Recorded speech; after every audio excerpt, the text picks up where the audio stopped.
Uh, Talking about the spectrum, the chapter number 6 from Concise for class 10th, it starts with the basic idea which we left you on in the previous chapter when you were studying about that in a prism, a light ray, a monochromatic light ray, when fall on the prism, it suffers bending.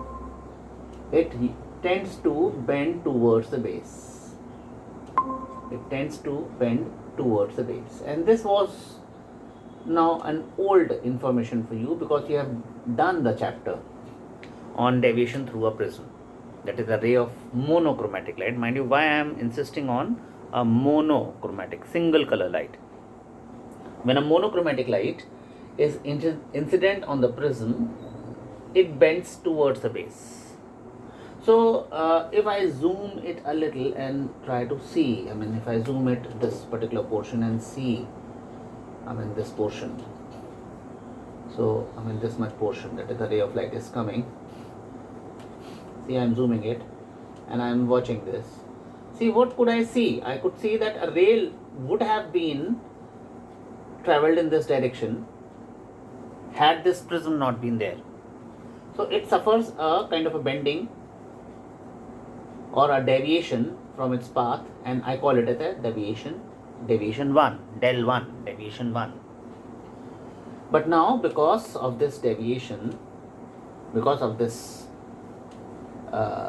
bending of light, now ray is traveling in this direction, and then it encounters striking on the second surface. And again, if I draw a normal here, you could see that it bent yet one more time.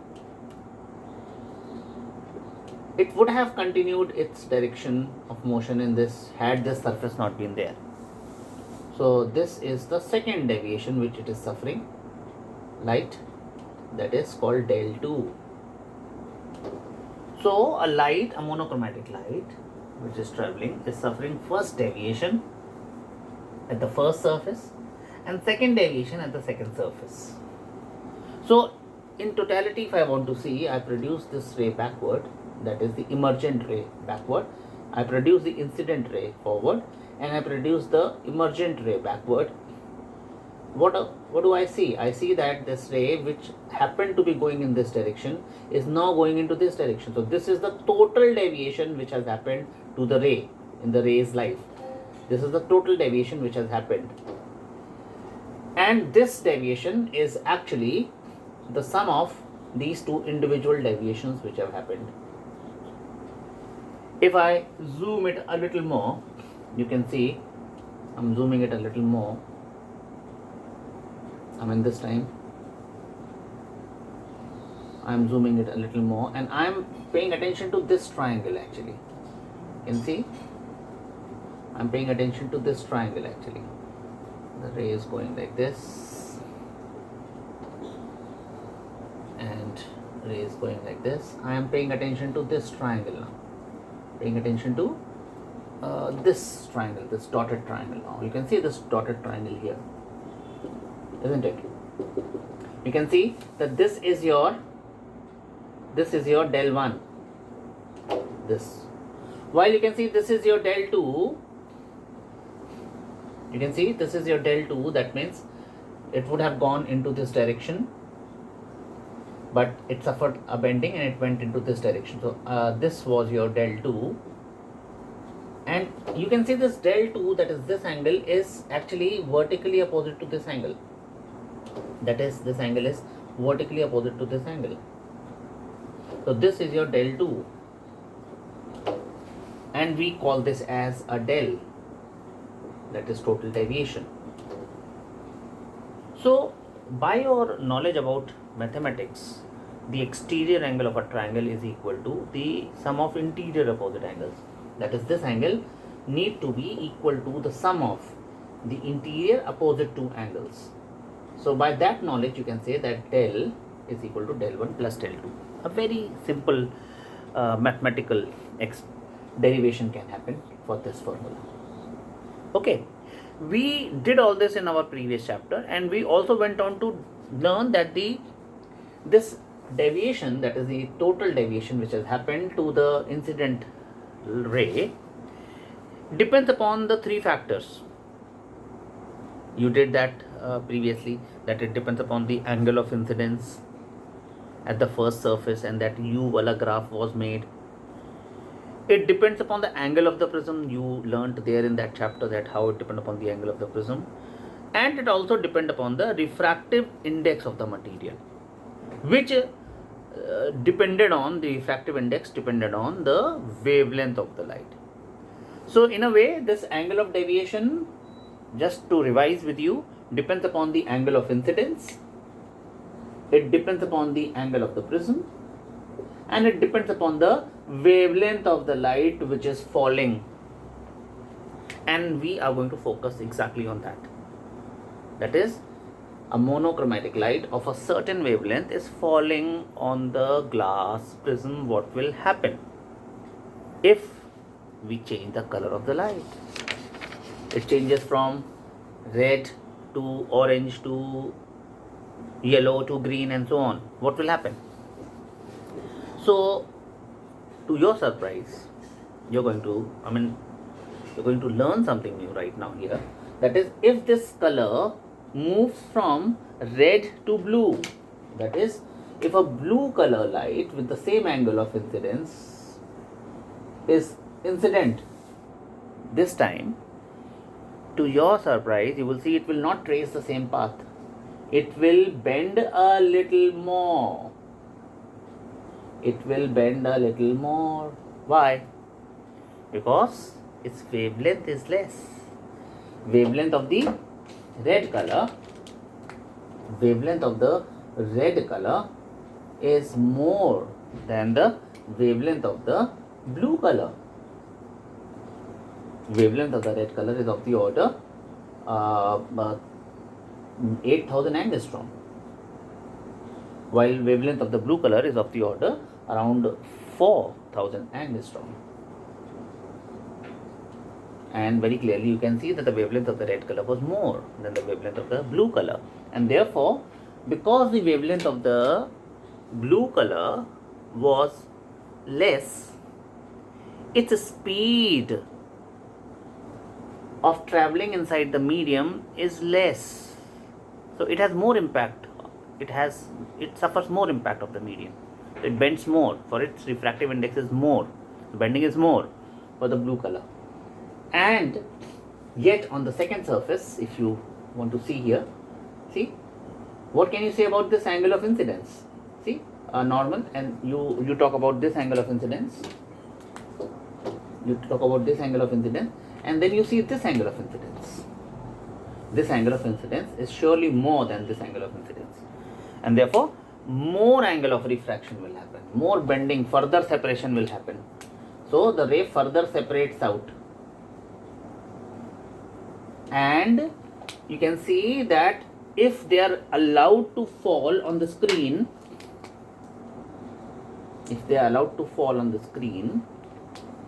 they fall at separate locations. They don't exactly overlap. They don't overlap at all. This phenomena of splitting, this is two different monochromatic lights I was taking. Had I taken more lights, so I end up saying this, that if I would have taken a white light into consideration. Now, before I say that a white light falls into the consideration, I hope you understand this logic of if you change the wavelength of the light, the bending is affected. Bending is more for smaller wavelengths and less for the greater wavelengths. So this is how the dependence of deviation on the color or the wavelength of the light is actually happening. So as you go from that table is given in your book on page number 134, wherein you can see those things that they are in the order Vibgyor. That is, red has got the highest wavelength. It's in the order Vibgyor. That is, this is the increasing order of the wavelength. This is the increasing order of wavelength. So that means red has got the highest wavelength. So because red has got the highest wavelength, red will deviate the least, while violet has got the least wavelength, so it will deviate the most. So you will find violet somewhere near the bottom of this spectrum so formed. So if I can take our white light now, that is colors in white light with their wavelengths and frequency range, the detail of which is given on that table. You can see in that table on page number 134, you can see that a violet color is of the range of wavelength 4000 to 4460 angstrom. Indigo follows that, followed by blue, then green, yellow 5780 angstrom to 5920 angstrom. So what can you make out from this? You can make out that, okay, a yellow color has got the least range, smallest range of wavelength. It is only 5780 to 5920, a very small range of light. Portion of white light is a yellow light. While which color has got the highest range? You can see that a red color has got the highest range from 6200 angstrom to 8000 angstrom. It's all red. So a major portion of the white light, which is having a range of 4000 angstrom to 8000 angstrom, the major chunk, the highest range is red, and the lowest range is yellow. Well, you can see that yellow. Well, you can see that violet, indigo, and a part of the blue makes a blue light. So basically the whole spectrum can be broadly divided into three: the blue light, the green light, and the red light. So whole of the violet, indigo, and a part of the blue makes a blue light, while a part of the blue, the whole green, and a part of the yellow makes a green light, and a part of the yellow, orange, and red makes a red light. So the whole spectrum can be divided into three primary colors: blue, green, and red. Red deviates the least, so remains at the top, and blue bends the most, so it lifts somewhere near the bottom. This phenomena happens when a white light is falling on a prism, splits up. See, a white light is falling onto the prism, and you can see that at the first surface, this white light is splitting up into its constituent colors, all possible infinite colors, but majorly we talk about the 7 colors. So white light splits up into 7 colors when it falls on the first surface of the prism, and this phenomena of splitting of white light into its constituent colors is called dispersion of light. Dispersion of light. Dispersion is a name given to the phenomena in which a white light, when falls on the prism, splits the white light into its constituent colors in the order Vibgyor. In the order Vibgyor, meaning violet in the reverse order of the Vibgyor, violet at the bottom and red at the top, and that is red, orange, yellow, green, indigo. I forgot about B, Vibgyor. So that is indigo, blue, and violet. So in the reverse order, Vibgyor, Vibgyor. So exactly the first letter, red, R stands for red, and like orange, O stands for orange, and so on. In the reverse order, Vibgyor. So violet, or the blue end, is at the bottom, and the red end is at the top. Red end is at the top. So a part of the red, orange, and yellow makes it a red color. Part of the yellow, green, and a blue makes it a blue color, and a part of the blue, indigo, and violet becomes a blue color. So basically 3 lights you can see. When you must have been seeing the spectrum in the sky, mostly you could have seen a red color, majority of the green color, or a blue color. So this was first done by Newton, and therefore it is popularly known as Newton's experiment. That is, he allowed a ray of the light through a narrow slit to fall on a prism, and he placed a screen, and he saw that the white light is splitting up into 7 colors inside that prism. A beautiful breaking of the white light was seen, and that is colors of 7 different light. I mean, various lights. I mean, I am calling it 7 because it's given 7 in the book, but majority of the colors at different angles, different colors can be seen. So, I mean, all sort of colors were there in between, and they finally spreaded more. They separate out more, they spread more when they fall on the screen. And this appearance on the screen appeared like kind of a, if you see that, this is a screen and you want to see that how this screen appeared. I mean, this is a side view of the screen. If you see from the front, that screen appeared like this, all hazy with different colors, starting from red, and red, mera wala red, your red, and where the red turns into pink and orange, a clear boundary cannot be marked out, and where it became orange and then how it became yellow, a clear sharp boundaries are missing, and then where it yellow becomes green, and at the end we have all blues and violet at the bottom. So there is no sharp boundaries, and therefore the spectrum, this phenomena, I mean this appearance of the colors on the screen was called spectrum. So what is the spectrum? A definition for the spectrum can be when on passing a ray of light through a prism, a band of colors are obtained on the screen. That band of colors on the screen is called an spectrum. This is an impure form of a spectrum.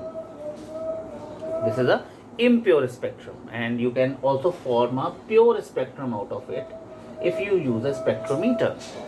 A spectrometer has got the prism placed on a turntable, that is a table which can turn, and the 2 convex lenses placed in such a way that one convex lens is at the focus of the source, and another convex lens is having the screen on the focus of the second convex lens. The screen is at the focus, and therefore by adjusting the turntable, instead of having this impure spectrum, you can have a sharp boundary of a red color followed by a gap of no light, and then an orange color light, and then a yellow color, a sharp line of a yellow color, and so on. You can see 7, 1, 2, 3, 4, 5, 6, 7 colors, that is in the order Vibgyor.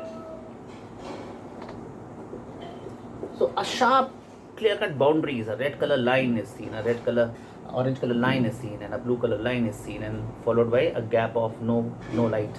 Sharp lines are seen.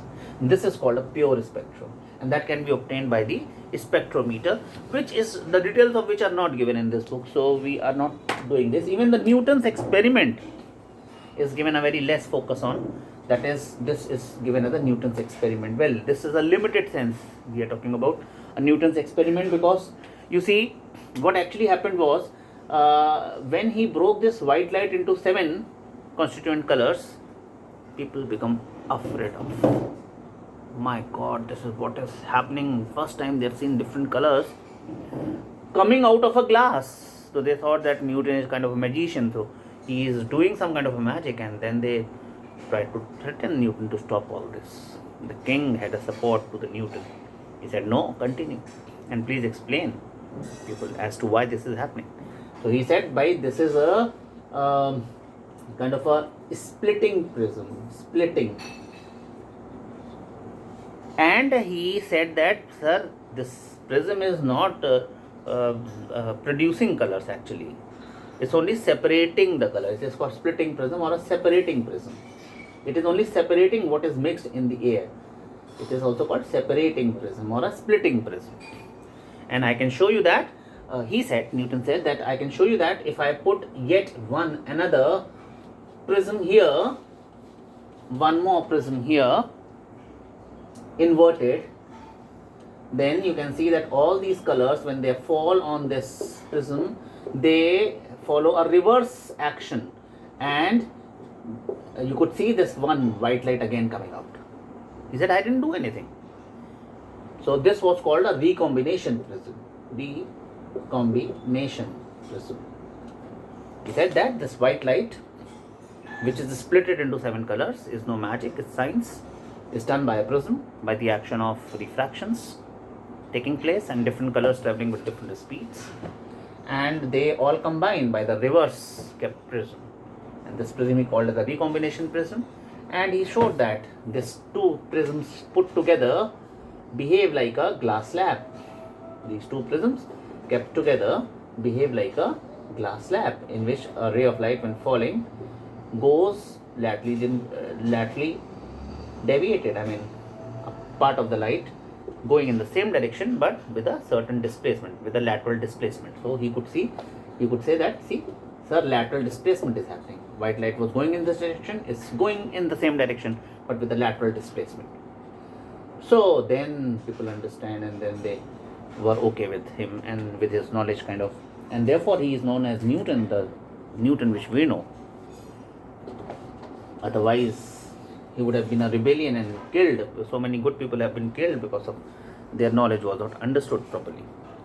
So what he came up the idea with was that what is the cause of dispersion of light? Why this dispersion thing is happening? Now before I say that dispersion is happening, I mean, what is dispersion? Dispersion is actually this splitting of white light at the first surface. So the first surface is actually causing the dispersion. The second surface is only causing refraction, further refraction. That is, the white light is splitted in all possible colors here at this point. And that color, when moving onto the second surface, is further refracting the light in a way that they are further more separated out to form a spectrum here.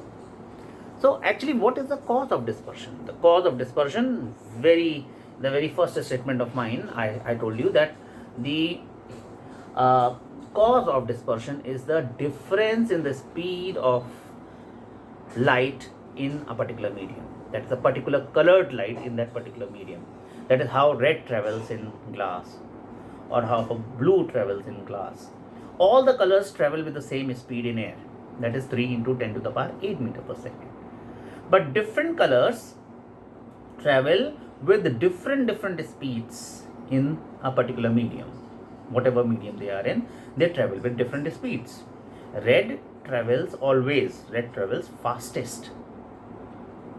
And as you go down in the reverse order of web gear, it goes down in speed as well. That is, violet travels with the least speed.